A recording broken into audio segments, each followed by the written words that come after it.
E aí galera, eu sou o Sheldon. Vou dar continuidade aqui nessa aula com a parte de espelhos planos. Espelhos planos, como vocês já devem conhecer, é aquele espelho comum que a gente tem em casa, né? Espelho de banheiro, espelho de quarto, espelho qualquer. Bom, a gente vai trabalhar inicialmente com a questão do reflexo no espelho, de forma grosseira, digamos assim. Aí como é dada a construção de uma imagem? Para formar a imagem de um ponto por reflexão, é necessário o cruzamento de 2 ou mais raios refletidos do objeto. Nesse caso aqui eu tenho esse corpo laranja, né? Vermelho, sei lá.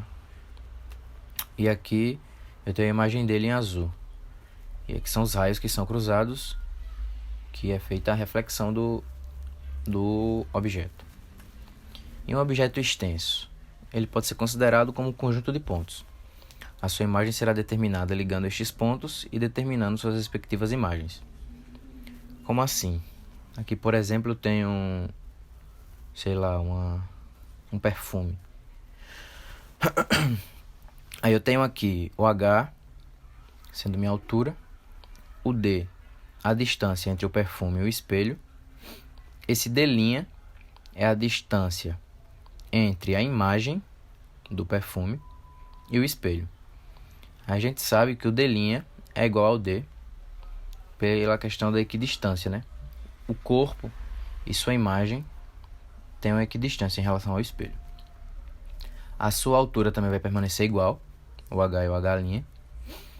E aqui eu tenho o ângulo de incidência e o ângulo de reflexão, que vai ser igual também, o ângulo de incidência, o ângulo de reflexão. E esse outro ângulo aqui, que é o de reflexão também, vai ser igual.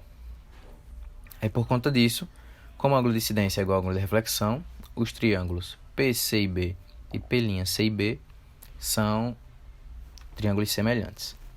Ou seja, a hipotenusa é igual à trihipotenusa, o cateto oposto e o cateto adjacente são todos semelhantes, certo? Algumas características que vale a pena a gente destacar é a questão que o que é visto no espelho é uma imagem virtual, porque é o nosso cérebro que cria aquilo, né? Vai refletir o raio de luz e o nosso cérebro vai começar a projetar aquela imagem. A questão da equidistância do espelho em relação à imagem e o objeto, como foi mostrado aqui, o perfume tem a mesma distância que o reflexo do perfume, que é a imagem do perfume. As dimensões são iguais. E também a questão da enantiomorfia, que é a reversão da direita para a esquerda. Uma coisa aqui que vale destacar também é essa questão de reversão. Reversão é diferente de inversão. A imagem aqui não está invertida, tá? Reversa. Por exemplo, se você ficar na frente de um espelho e você levantar a sua mão direita, o seu reflexo vai levantar a mão esquerda. Aí você pode pensar, não, se eu levantei a mão direita, ele vai levantar a mão direita também. É o seguinte, se você encostar sua mão no espelho, você vai ver que sua mão vai ficar sobreposta. O polegar vai ficar com o polegar, o indicador com o indicador e vice-versa. Se você for encostar agora sua mão direita na sua mão esquerda, vai ficar sobreposta também. Polegar com polegar, indicador com indicador e assim sucessivamente. Já se você encostar sua mão direita na mão direita de alguém, não vai ficar sobreposta. Você pode ver que o polegar vai ficar do lado de lá e o outro do lado de cá. E basicamente isso. Aí o que é que muita gente faz aqui? Vai pegar, vai projetar, né? O 1 desse lado, o 2 desse lado, o 3 desse lado. Lembrando sempre da questão da distância. Se eu tenho uma distância D aqui... Eita porra, muito ruim escrever no computador. Eu vou ter que fazer uma distância D aqui também. Certo? Caramba. Enfim. Isso não é nada prático. Certo? Então o que é que a gente faz? Deixa eu fazer aqui. Certo. Eu vou projetar aqui o meu observador do outro lado do espelho, certo? Primeiro eu faço a projeção dele. E para indicar que ele é uma projeção, que é uma imagem, eu vou denotar aqui como O', certo?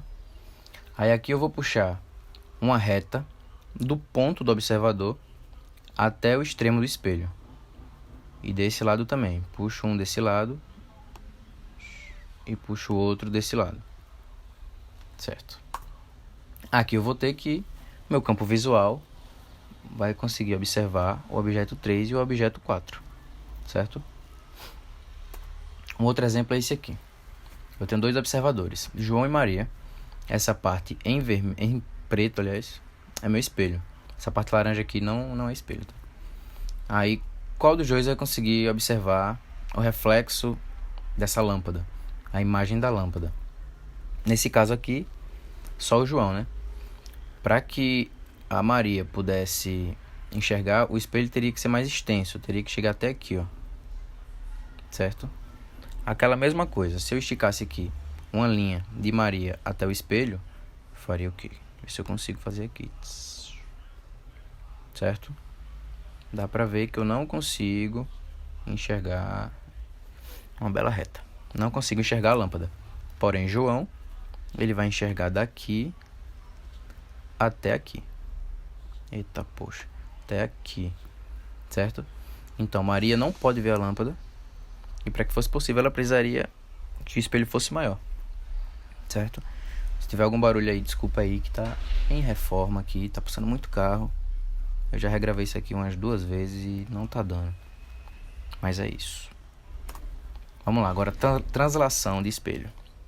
Translação de espelho é a movimentação. Translação, tipo, se eu estou em um lugar e me desloco 2 metros, eu transladei 2 metros, certo?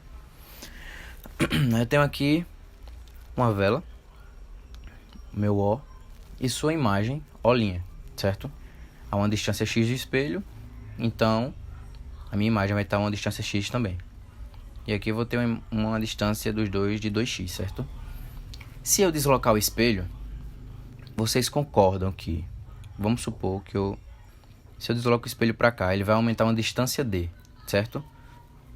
Só que ele vai aumentar uma distância D tanto desse lado quanto desse lado. Concordam comigo? Beleza. Então, se quando eu movimento o espelho, eu tenho digamos assim, um distanciamento duplo, né? Porque vai aumentar D desse lado e D desse lado. Aí a gente chama o Dzão de 2Dzinho, para facilitar a conta, né?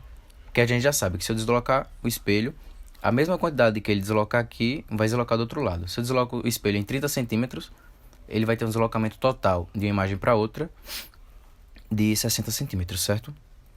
Isso aqui vai influenciar diretamente naquela questão de velocidade. Cai muito questão sobre isso, de qual a velocidade do deslocamento, velocidade do espelho em relação ao corpo e etc. Outro exemplo aqui, tem um objeto em repouso, um corpo em repouso. Aqui está no meu ponto inicial. Se eu deslocar ele para cá, vou ter um deslocamento dobrado em relação ao espelho.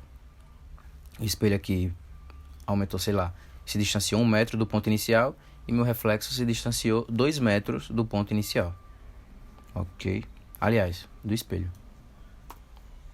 Um exercício aqui para vocês praticarem o que eu falei agora é esse aqui. Um espelho plano desloca-se com velocidade de 10 metros por segundo em módulo. Considere que o espelho esteja se afastando de uma pessoa e ela esteja de frente para ele. Determine o módulo da velocidade da imagem da pessoa em relação ao solo e em relação ao espelho. Certo. Tentem fazer aí, dê uma pausa no vídeo, tentem fazer sozinhos. Depois vocês olham a resolução. Vou passar aqui agora. Vamos lá. Quando o referencial considerado é o solo, temos que a velocidade de afastamento da imagem equivale ao dobro da velocidade do espelho. Que a velocidade da imagem igual a 2 vezes a velocidade do espelho. Portanto, 2 vezes 10. 2 vezes 10 é igual a 20 metros por segundo. Considerando o próprio espelho como referencial, a velocidade da imagem é igual à velocidade do espelho. Certo? Deu para entender? Acho que sim, né? Acho que deu para explicar. Cadê? Nesse exemplo aqui. Se for em relação ao solo, como eu vou ter um deslocamento aqui 2 vezes maior que esse aqui, eu tenho aqui. Aliás, vai ser 2 vezes, vou ter uma velocidade 2 vezes maior. Portanto, a velocidade da imagem é igual a 2 vezes a velocidade do espelho. Certo? O espelho está aqui, se deslocou 10 metros por segundo. Irmão, não dá pra escrever aqui não. Meu Deus. 10 metros por segundo. Então a imagem, como se deslocou o dobro no mesmo período de tempo, ela vai se deslocar 20 metros por segundo. Falando agora sobre associação de espelhos, é basicamente juntar dois espelhos. Nesse caso aqui eu tenho meu primeiro espelho, né? Meu objeto vai refletir nele a uma distância D. E eu vou ter aqui a imagem dele a uma distância D em relação ao espelho também. Nesse segundo espelho eu vou ter o objeto a uma distância X e a imagem dele a uma distância X do segundo espelho. Nesse caso aqui, vocês concordam que quando eu coloco um espelho do lado do outro, eu vou ter o reflexo do espelho aqui? Por exemplo, em um provador. Se entre um provador... Se entre um provador, você se vê no espelho da frente, no espelho à esquerda, se tiver um espelho à esquerda, e você vai se ver também no reflexo do espelho à esquerda, como se tivesse um outro espelho na frente. É o que acontece aqui também. Esse espelho 2 vai refletir... Aliás, esse espelho 1 vai refletir aqui no espelho 2, certo? Como a imagem do espelho. Vocês concordam que se eu vou ter a imagem aqui do espelho, essa imagem vai refletir aqui também a uma distância D? E da mesma forma vai acontecer aqui, vai refletir a uma distância X.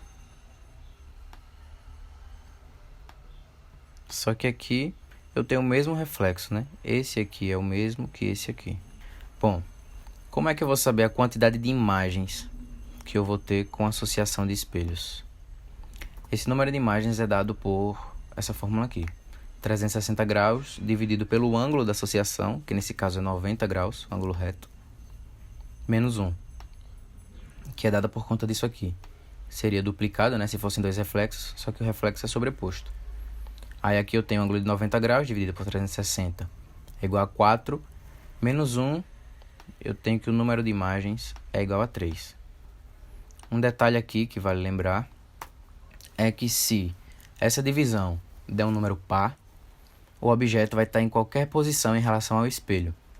Porém, se ele der um número ímpar, o objeto vai ser equidistante dos dois espelhos. Nesse caso aqui, eu tive que 360 dividido por 4 foi um número par. Aliás, 360 dividido por 90 deu 4, que é um número par. Então o objeto pode estar em qualquer posição e não é distância igual. Por isso que ele tem uma distância D aqui, que pode ser 4 metros, e aqui pode ser 3 metros. Porém, se essa divisão aqui desse, sei lá, um número 3, por exemplo, que é um número ímpar, aí ele estaria equidistante obrigatoriamente. E aqui teria que dar 4 metros de distância, e aqui 4 metros de distância também, certo? Um exemplo disso, esse aqui é um potinho. O ângulo da associação aqui no primeiro exemplo é 60 graus. Se você aplicar naquela fórmula, você vai ter a divisão, o número 6, menos 1, que vai dar 5 imagens. Porém, como o número deu 6, ele vai estar uma distância igual aqui dos dois espelhos. Nesse outro caso, eu tenho que o ângulo da associação é 30 graus e 360 dividido por 30 é o que? 12. E é um número par, portanto, não está a mesma distância. Vocês podem ver aqui, ó, que está mais distante do que aqui, que está bem pertinho, certo? E aqui eu tive 11 imagens. Podem testar aí com essa formulinha, com essa formulinha e com essas regras. Vocês vão ver que vai dar certo. E é basicamente isso, pessoal. Qualquer coisa, podem falar lá no WhatsApp para tirar dúvidas, comigo com o Freitas. E confiram lá a plataforma, os exercícios, tudo certinho. E fique em casa se puder.